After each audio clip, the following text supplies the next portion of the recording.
दोस्तों ये कहानी एक ऐसे लड़के की है जो गलती से एक ऐसे कॉलेज में एडमिशन ले लेता है जहाँ सभी लड़कियाँ पढ़ती थीं। और ये लड़कियाँ भी कोई आम लड़कियाँ नहीं थी। इन्होंने यहाँ पर कई सालों से किसी भी लड़के को नहीं देखा था। इसलिए जैसे ही ये लड़का उनके सामने आता है तो कॉलेज की सभी लड़कियाँ उसके पीछे पागल हो जाती हैं। वो उसके लिए आपस में लड़ने लगती हैं और उसे जबरदस्ती अपना बनाने की कोशिश करती हैं। लेकिन क्या यह लड़का उन लड़कियों से बच पाएगा या फिर यही गलती उसकी जिंदगी को पूरी तरह बदल देगी? आइए जानते हैं आज की कहानी में। कहानी की शुरुआत में हम फेंग्यू नाम की एक एमएमए फाइटर को देखते हैं जिसने कुछ समय पहले ही प्रोफेशनल मैच खेलना शुरू किया था। लेकिन इतने कम समय में ही उसने ऐसे ऐसे रिकॉर्ड्स बना दिए थे जिन्हें तोड़ना लगभग नामुमकिन माना जाता था। उसकी हाल ही की जीत ने मीडिया में खलबली मचा दी थी, जिस वजह से वह काफी मशहूर हो चुकी थी। तभी एक फ्लैशबैक में दिखाया जाता है कि फेंग्यू अपने दादा को बता रही थी कि वह एक महान फाइटर बनना चाहती है, लेकिन उसके परिवार को उससे हमेशा यही उम्मीद थी कि वह परिवार के बिजनेस को आगे बढ़ाएगी और उनका साथ देगी।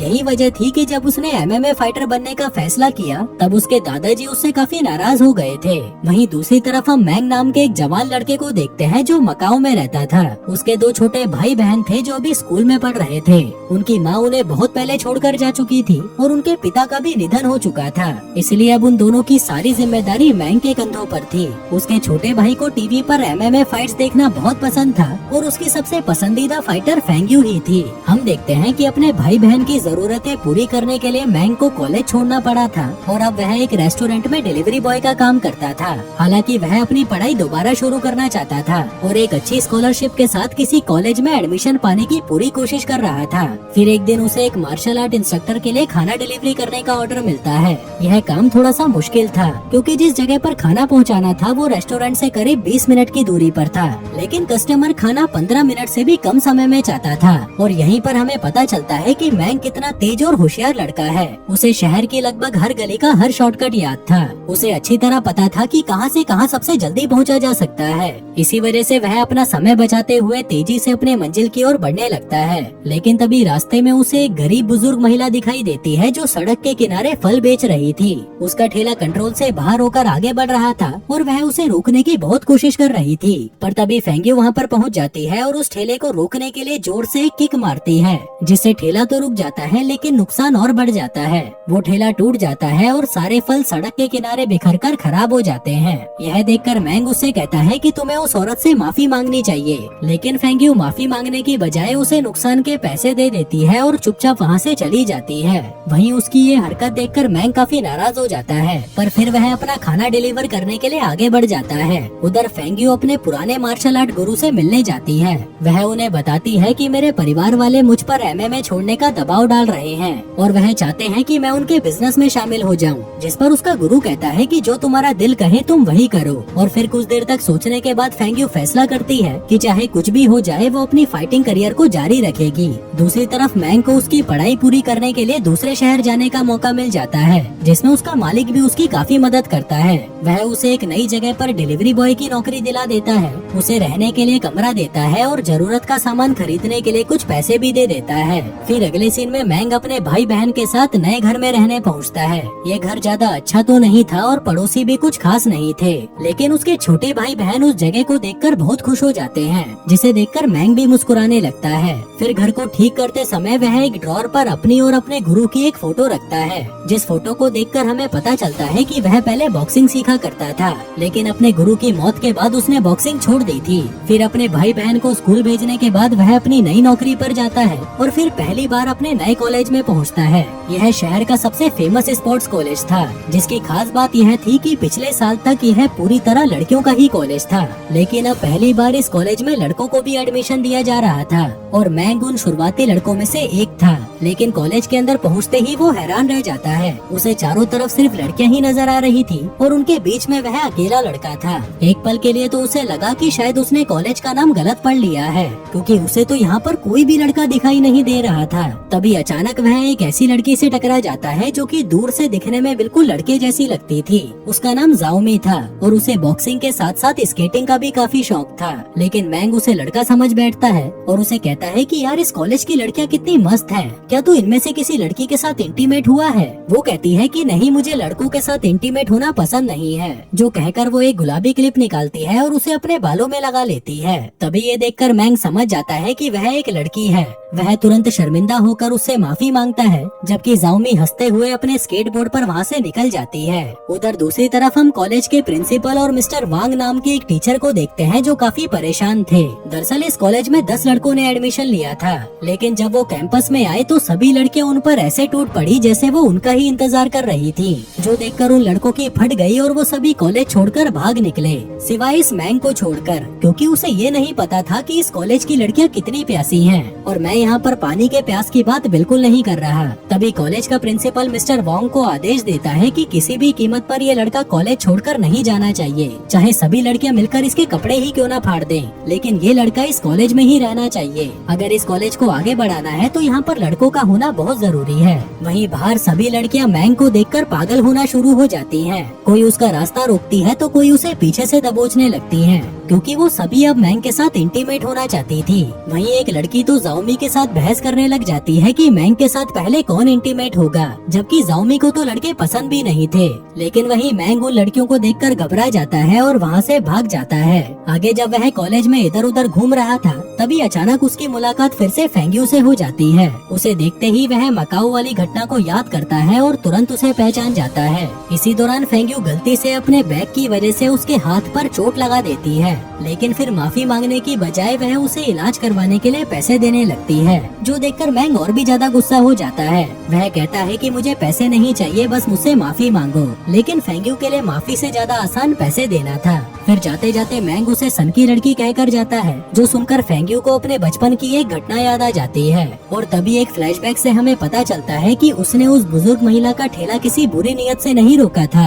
असल में उस समय सड़क पार करती एक छोटी बच्ची सीधा उस ठेले के सामने आ गई थी और फेंग्यू ने उस बच्ची की जान बचाने के लिए उस ठेले को किक मारी थी। उसकी नियत तो अच्छी थी, लेकिन उसकी वजह से सड़क पर सामान बेचने वाली उस बूढ़ी औरत का बहुत नुकसान होता है। उधर दूसरी तरफ मैंग क्लास में बहुत सारी लड़कियों के बीच में बैठा होता है। उसे डर तो बहुत लग रहा था, क्योंकि ये लड़कियां कभी भी उस पर हमला कर सकती थीं। हालांकि वह ऐसी कोई हरकत नहीं कर रहा था जिससे सबका ध्यान उसकी तरफ जाए, लेकिन फिर भी क्लास की सभी लड़कियां बस उसे ही घूरे जा रही थी, जैसे कि वो कितने ही जन्मों की प्यासी बैठी हो। और दोस्तों, मैं यहाँ पर पानी की प्यास की बात बिल्कुल भी नहीं कर रहा। वहीं दूसरी तरफ जाओमी और फेंग्यू साथ में ट्रेनिंग कर रही होती हैं, जिससे हमें पता चलता है कि दोनों बहुत अच्छी दोस्त हैं। लेकिन जाओमी मन ही मन फेंग्यू को बहुत पसंद करती थी और उसके साथ इंटीमेट होना चाहती थी, लेकिन फेंग्यू का ध्यान सिर्फ बॉक्सिंग पर था। तभी जाओमी नोटिस करती है कि फेंग्यू काफी परेशान लग रही है, इसलिए वह उससे पूछती है कि आखिर बात क्या है, तुम इतनी परेशान क्यों लग रही हो। तभी फेंग्यू उसे बताती है कि वो नया लड़का आया है ना,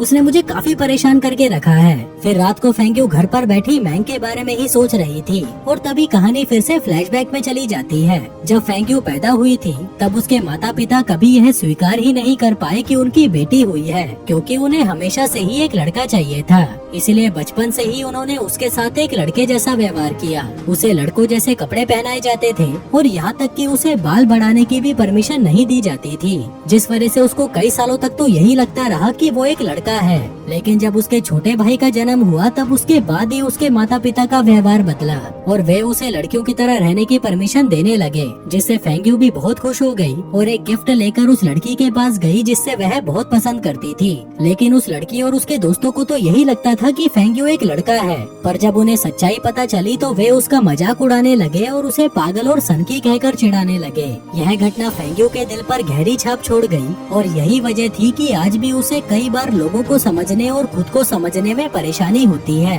उधर रात को मैंग का छोटा भाई नींद में ही बिस्तर पर मुक्केबाजी करने लगता है, जिसे देखकर मैंग भी हंस पड़ता है।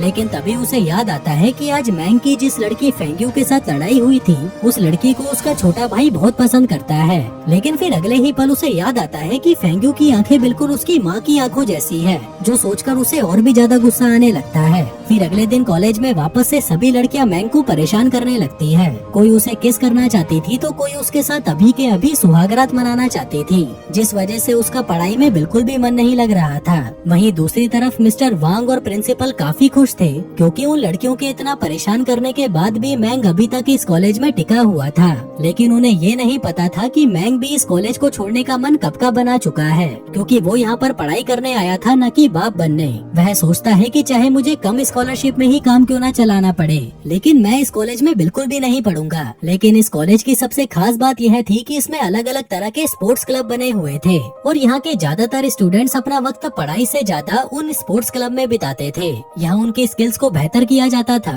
ताकि वो अपनी योग्यता को इंटरनेशनल लेवल पर दिखा सके। कुछ लड़कियाँ बॉक्सिंग करती थी, कुछ ताइक्वांडो तो कुछ जिम्नास्टिक्स में हिस्सा लेती थी। वहीं फेंगी और जाओमी दोनों बॉक्सिंग क्लब में थी। अब कॉलेज में आने वाले सभी नए स्टूडेंट्स को किसी न किसी क्लब में शामिल होना जरूरी था। इसी वजह से मैंग भी नए नए क्लब देखने निकल पड़ता है और जब वह बॉक्सिंग क्लब में पहुंचता है तो वहां पर वह फेंगी और जाओमी की ट्रेनिंग देखता है। फेंगी का स्टाइल देखकर वह चौंक जाता है, क्योंकि उसके लड़ने का तरीका बिल्कुल उसके गुरु की तरह था।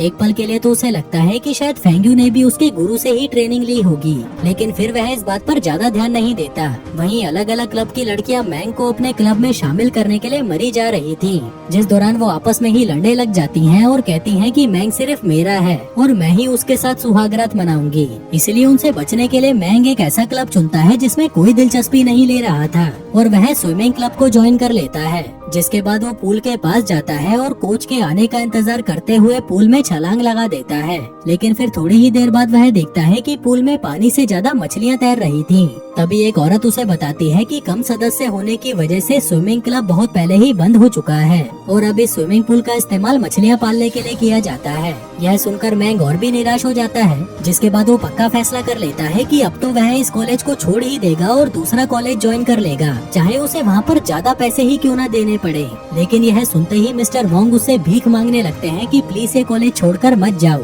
यहाँ तक कि वो उसकी एक फोटो भी खींच लेते हैं ताकि उसे लड़कों के नए बाथरूम के बाहर पोस्टर की तरह लगाया जा सके। लेकिन इससे भी मैंग अपना फैसला नहीं बदलता। आखिरकार हार मानकर मिस्टर वोंग उसे बताते हैं कि कॉलेज छोड़ने के लिए उसे सिर्फ एक फॉर्म भरकर फिलिंग बॉक्स में डालना होगा। अब मैंग भी वैसा ही करता है, लेकिन जैसे ही वह फॉर्म जमा कराने के लिए आगे बढ़ता है उसके सामने एक नई मुसीबत आ जाती है। अचानक से कुछ लड़कियां जो कई दिनों से उसके साथ सुहागरात मनाना चाहती थी, वह उसके सामने आ जाती हैं और उस पर हमला कर देती हैं। मैंग उनका सामना करने की बहुत कोशिश करता है, लेकिन वो लड़कियां उसे कुत्ते की तरह मारती हैं और फिर मिस्टर वोंग के पास वापस भेज देती हैं। दरअसल वो लड़कियां नहीं चाहती थी कि मैंग ये कॉलेज छोड़कर कहीं और जाए। तभी मिस्टर वोंग उसे बताते हैं कि मेरे पास तुम्हारे लिए एक ऑफर है। मैं तुम्हारे एजुकेशन लोन को चुकाने का समय 30 साल तक बढ़ा दूंगा और इसके अलावा तुम्हें कोई एक्स्ट्रा पैसे भी नहीं देने होंगे। मतलब तुम यहाँ पर बिल्कुल फ्री में पढ़ सकते हो। मिस्टर वोंग का ये ऑफर काफी अच्छा था और मैंग की आर्थिक हालत भी ऐसी नहीं थी कि वो इतना अच्छा मौका छोड़ दे, इसलिए वह उनकी बात मान जाता है और कॉलेज में रुकने का फैसला कर लेता है। हालांकि अभी भी वो कॉलेज की हजारों लड़कियों के बीच में इकलौता लड़का था।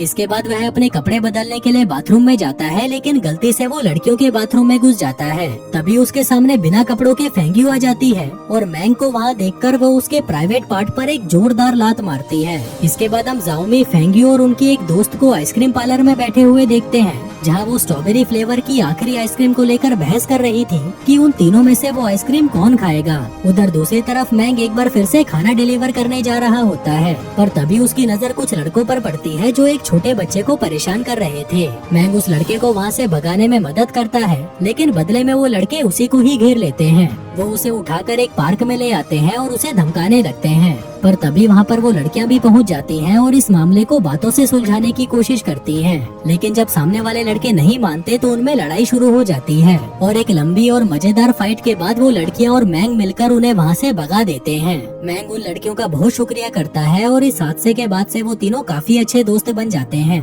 जिसके बाद से मैंग के लिए उसके कॉलेज की जिंदगी उतनी मुश्किल नहीं रहती। भले ही उसके रास्ते में और कई परेशानियां आने वाली थी, लेकिन उसने हार मानने के बजाय आगे बढ़ने का फैसला कर लिया था। और इस वीडियो का नेक्स्ट पार्ट देखने के लिए कमेंट करें और चैनल को सब्सक्राइब जरूर करें।